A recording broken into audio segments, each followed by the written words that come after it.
दुनिया के जितने भी world class artist, players, leaders, authors और क्रिएटिव पर्सन है, उन सब में एक चीज कॉमन है जिसे दुनिया के अलग अलग रिलीजन्स अलग अलग नाम से जानते हैं, पर उन सब का मतलब एक ही है, जिसे रायन हॉलिडे स्टिलनेस कहते हैं।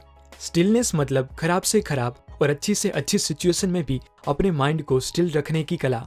स्टिलनेस की हम सबको जरूरत है, पर जो लोग कुछ अलग करना चाहते हो, जो लोग रिमार्केबल वर्क प्रोड्यूस करना चाहते हो और जिसे लाइफ डिफॉल्ट मोड पे नहीं पर डिजाइन करके जीनी हो, उनके लिए स्टिलनेस सबसे ज्यादा इंपॉर्टेंट है। ये कोई ऐसी चीज नहीं जो सिर्फ साधु संत और सन्यासी को ही पता होनी चाहिए, पर ये एक कला है जिसे सीख के आप अपने फील्ड में और अपनी लाइफ में relationship, money, fame, happiness, mastery और बहुत कुछ अचीव कर सकते हो। इस आर्ट को आज तक सामान्य लोगों से छुपाया गया है, क्योंकि इसे रियल लाइफ में अप्लाई करने से सच में एक्स्ट्रा ऑर्डिनरी रिजल्ट मिल सकते हैं। चाहे आप प्लम्बर हो या प्रेसिडेंट, आपकी लाइफ में स्टिलनेस काफी मायने रखती है। इसलिए आज मैं बात करने वाला हूँ रायन हॉलिडे की latest book stillness is the key, an ancient strategy for modern life के बारे में।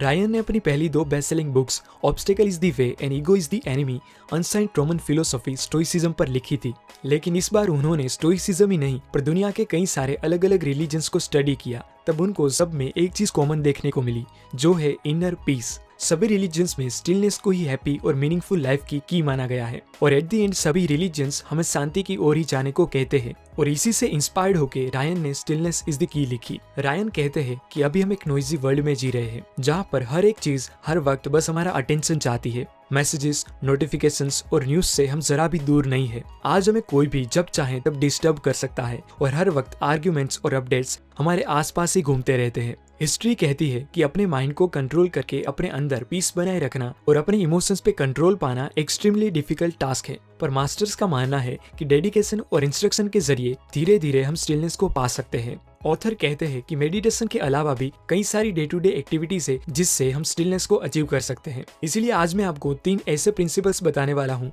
जिससे आप स्टिलनेस के थोड़े बहुत तो नजदीक पहुंच ही जाओगे। Number 1 and the most important principle is manage your inputs. 1990s में साइंटिस्ट ने CNN इफेक्ट को जाना कि 24/7 ब्रीथलेस मीडिया कवरेज, अपडेट्स और इन्फॉर्मेशन का फ्लो हमें रिएक्टिव होने के अलावा कुछ भी करने को इंस्पायर नहीं करता। आज हमारे पास हद से कुछ ज्यादा ही इन्फॉर्मेशन और एंटरटेनमेंट अवेलेबल है, जितनी हमें जरूरत भी नहीं। और प्राचीन काल से ही हमारा ब्रेन कुछ पैटर्न्स में बिल्ड होने की वजह से वो हर वक्त नोवेलिटी और एंटरटेनमेंट चाहता है, क्योंकि उसे लगता है कि जितना ज्यादा हम इंफॉर्मेशन कंज्यूम करेंगे उतने ही हमारे सर्वाइवल के चांसेस भी बढ़ जाएंगे। इसीलिए हम हमारा प्रीशियस टाइम मीडिया के ड्रामा और डिस्ट्रैक्शन जैसे कि news, social media, web series, TV और दूसरों के साथ आर्ग्यूमेंट करने में स्पेंड कर देते हैं। American economist and cognitive psychologist Herbert Simon कहते हैं कि ये wealth of information creates a poverty of attention. इस बात को शायद आप मानोगे नहीं, पर अभी YouTube पर आपके पास इन्फॉर्मेशन की वाइड वेराइटी अवेलेबल होने से आप में से ही अभी कुछ लोग इस वीडियो को देखने के साथ साथ कमेंट पढ़ रहे होंगे, या कोई दूसरे इससे भी अच्छे वीडियोस की तलाश में स्क्रॉलिंग कर रहे होंगे। फिर उस वीडियो को देखते वक्त भी यही एक्टिविटी करते रहेंगे,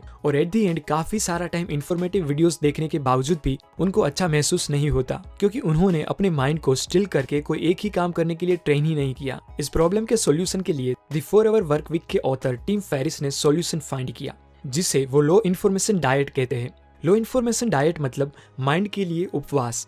इंटरनेट की वजह से हमारा डेली मीडिया कंजप्शन काफी बढ़ गया है, जिसमें अनहेल्दी चीजें जैसे कि कॉमन न्यूज, चटपटी खबरें, दूसरों के पर्सनल लाइफ की बातें और ऐसी चीजें बताई जाती है जो थोड़ा गहरा सोचने पर पता चलेगा कि उस इन्फॉर्मेशन को पाने से आपको कुछ भी बेनिफिट नहीं होने वाला।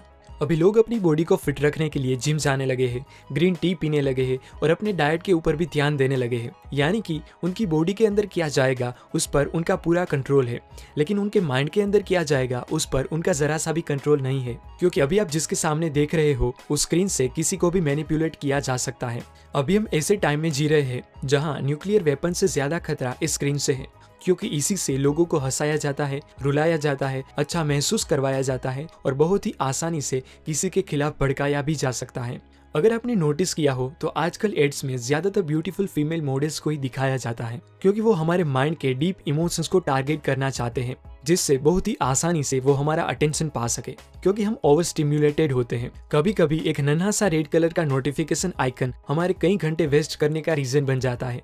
इसीलिए अगर हम अपनी अर्जिस को कंट्रोल करके अपने इम्पल्सेस को इग्नोर करना सीख ले तो हम मेंटल टफनेस और स्टेबल माइंड को पा सकते हैं जो इजीली फोकस रह के वर्क कर सके। सो मेरा कहने का मतलब यही है कि जैसे आप हेल्दी फ्रूट्स ही खाते हो और सड़े हुए फ्रूट्स को खाने से पहले सोच के इनकार कर देते हो, उसी रूल को इन्फॉर्मेशन कंजप्शन में भी अप्लाई करो और किसी वीडियो, आर्टिकल, न्यूज़पेपर, ब्लॉग और एड को देखने से पहले थोड़ा सोचने के बाद ही एक्शन लो, जिससे आपका माइंड थोड़े ही दिनों में काफी क्लियर सोच वाला बन जाएगा। ये एक सीक्रेट है जो सक्सेसफुल लोग आपको नहीं बताते कि उनका जितना कंट्रोल उनके पेट में जाने वाली आइटम पर होता है, उससे भी ज्यादा कंट्रोल उनके माइंड में जाने वाली आइटम पर वो रखते हैं। क्योंकि ऐसी वैसी चीजें खाने से जैसे हेल्थ बिगड़ जाती है, उसी तरह ऐसे वैसे मीडिया कंजप्शन से आपका माइंड डिस्ट्रैक्ट हो जाता है और आपको काम करने का जरा सा भी मन नहीं करता, जो आगे जाके डिप्रेशन और एंग्जाइटी का रीजन बन जाता है। मुझे भी पहले लगता था कि ये सब बड़े लोग यूं ही स्टाइल मारने के लिए ही पर्सनल असिस्टेंट रखते होंगे, लेकिन अब समझ में आया कि उनका टाइम सबसे ज्यादा वैल्यूएबल होता है। अगर कोई भी आके उनको जब चाहे तब डिस्टर्ब करे तो वो कभी भी ग्रेट वर्क प्रोड्यूस नहीं कर पाएंगे। उनके असिस्टेंट उनके गेट कीपर्स होते हैं जो कॉमन प्रॉब्लम्स को बॉस तक पहुंचने ही नहीं देते, क्योंकि मास्टर फुल अटेंशन से ही वर्क करते हैं। इसलिए उनका टाइम और अटेंशन प्रोटेक्टेड होना बहुत जरूरी है। लोगों के बीच एक बहुत ही अच्छी कहावत है कि गार्बेज इन गार्बेज आउट, मतलब कि अगर आप कुछ एक्स्ट्रा ऑर्डिनरी आउटपुट पाना चाहते हो तो आपको अपने इनपुट पर कड़ी नजर रखनी होगी, क्योंकि जितना अच्छा रॉ मटेरियल होता है उतनी ही अच्छी प्रोडक्ट बनती है। Number 2 is get rid of your stuff. Mental और स्पिरिचुअल क्लैरिटी आप तभी अचीव कर सकते हो जब आपकी फिजिकल चीजों को आपके अटेंशन की जरूरत ना पड़े। यानी कि बेस्ट कार वो नहीं है जिसे लोग देखते ही रह जाएं, पर बेस्ट कार वो है जिसका आपको कम से कम ख्याल रखना पड़े। बेस्ट कपड़े वो नहीं है जो एक्सपेंसिव ब्रांड के और फैशनेबल हो, पर बेस्ट कपड़े वो है जो आपके लिए ज्यादा कंफर्टेबल हो। 20th सेंचुरी में जिसने वेस्टर्न मिलिट्री स्ट्रेटेजी को रिवोल्यूशनाइज कर दिया था, वो जॉन बॉयड प्रेसिडेंट और जनरल्स के खास एडवाइजर होने के बावजूद भी एक नन्हे से रूम में रहते थे और बहुत ही कम चीजों को यूज करते थे, क्योंकि उनका मानना था कि अगर इंसान अपनी नीड्स को कम कर दे तो वो सच में आजाद हो सकता है, क्योंकि ना ही उनसे कोई कुछ छीन सकता है और ना ही उसे कोई दुखी कर सकता है। कई बार लोग अपने कंफर्ट के लिए एक्सपेंसिव चीजें खरीदते हैं और बाद में वो एक्सपेंसिव चीज का ख्याल रखना ही उनके लिए हेडेक बन जाता है कि कहीं इसमें स्क्रैच ना हो जाए, कोई इसे तोड़ ना दे, एटसेट्रा। तो कभी भी अपने पैसों से ऐसी चीजें ना खरीदे कि वो चीज को अच्छी रखने के लिए आपको वो चीज की सेवा करनी पड़े। जो चीजें आपके पास कई सालों से पड़ी है और आपके काम की भी ना हो तो उसे बेच दीजिए या किसी को डोनेट कर दीजिए। अपने सराउंडिंग पर कंप्लीट कंट्रोल के बिना आप स्टिलनेस को अचीव नहीं कर सकते। यानी कि जितनी ज्यादा चीजें आपके पास होगी उतना ही ज्यादा टाइम उसके बारे में सोचने में और उसे मेंटेन करने के लिए चाहिए। इसीलिए चाइनीज फिलोसोफर जुनजी कहते हैं कि एक समझदार इंसान चीजों को गुलाम बनाता है और एक मूर्ख खुद ही चीजों का गुलाम बन जाता है। Number 3 is build a routine.